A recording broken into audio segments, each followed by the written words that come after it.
जो हमारा टॉपिक है वो बहुत महत्वपूर्ण टॉपिक है। राष्ट्रीय भर्ती एजेंसी NRA, राष्ट्रीय भर्ती एजेंसी की अभी घोषणा की गई है। कल प्रधानमंत्री नरेंद्र मोदी जी की कैबिनेट द्वारा इसका प्रस्ताव पारित किया गया है और ये पास कर दिया गया है। इसके आधार पर एक राष्ट्रीय भर्ती एजेंसी घोषित की जाएगी, स्थापित की जाएगी और ये मोदी कैबिनेट का एक महत्वपूर्ण निर्णय माना जा रहा है। और ये जो हमारी राष्ट्रीय भर्ती एजेंसी होगी, ये केंद्र सरकार की भर्तियों के लिए परीक्षा आयोजित करेगी। ख़ास तौर से इसमें जो राष्ट्रीय भर्ती एजेंसी है, इसके लिए एक कॉमन एंट्रेंस एग्ज़ाम ये आयोजित करेगी। जो कॉमन एंट्रेंस एग्ज़ाम होगा उसको इसे CET नाम दिया गया है और इस CET के तहत इन्होंने 3 को शामिल किया है जो मेन एग्ज़ाम्स केंद्र सरकार के होते हैं, जिनमें एक IBPS है जो बैंक से रिलेटेड होता है, एक RRB है रेलवे रिक्रूटमेंट बोर्ड, और तीसरा है हमारा SSC द्वारा जितने भी एग्ज़ाम आयोजित किए जाते हैं वो इसके माध्यम से राष्ट्रीय भर्ती एजेंसी के CET परीक्षा के आधार पर होंगे।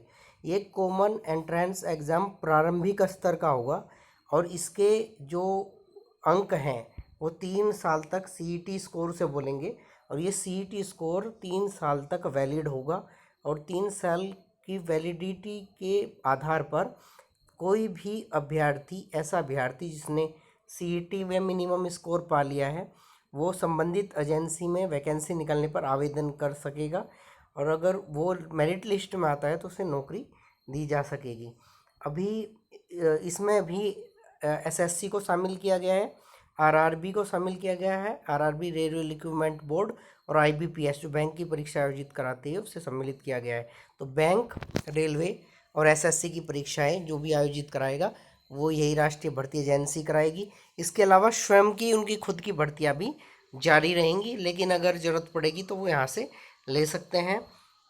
ग्रुप B और ग्रुप C के जितने भी गैर तकनीकी पद हैं इन 3 डिपार्टमेंट में, रेलवे में, IBPS या बैंक में और SSC में, जितने भी ग्रुप B और ग्रुप C के गैर तकनीकी पद हैं उनकी भर्ती इसके माध्यम से होगी। और परीक्षा के 3 स्तर होंगे। एक, ये जो एग्ज़ाम हमारा होगा, ये एग्ज़ाम में जो इतनी भी परीक्षाएं होंगी, CET जो आयोजित की जाएगी उस CET में 3 स्तर होंगे। एक CET 10 बेस पर कक्षा 10, एक CET कक्षा 12, एक CET स्नातक।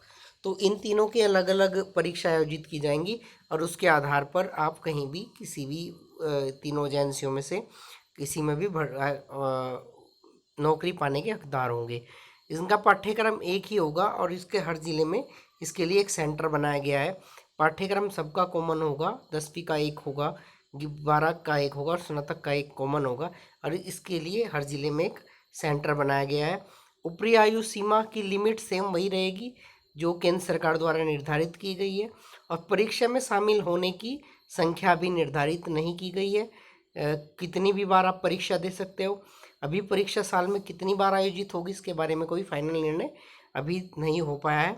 तो फिलहाल इतना ही और उम्मीद है कि ये जो नेशनल भर्ती एजेंसी है ये जो डिले होती है हमारी परीक्षाओं में डिले, उसे दूर करने में सहायक होगी। इसके साथ ही इसमें जो व्यवस्था की गई है कि प्रत्येक ज़िले में एक सेंटर होगा, वो एक बहुत अच्छा कदम है, ख़ासतौर से उनके लिए जो दूर दूर एग्ज़ाम देने के लिए जाते हैं और फिर वहाँ पर पैसा खर्च होता है उनके लिए। इसके लिए पॉजिटिव बात केंद्र सरकार ने ये कही है। फिलहाल इतना ही, धन्यवाद।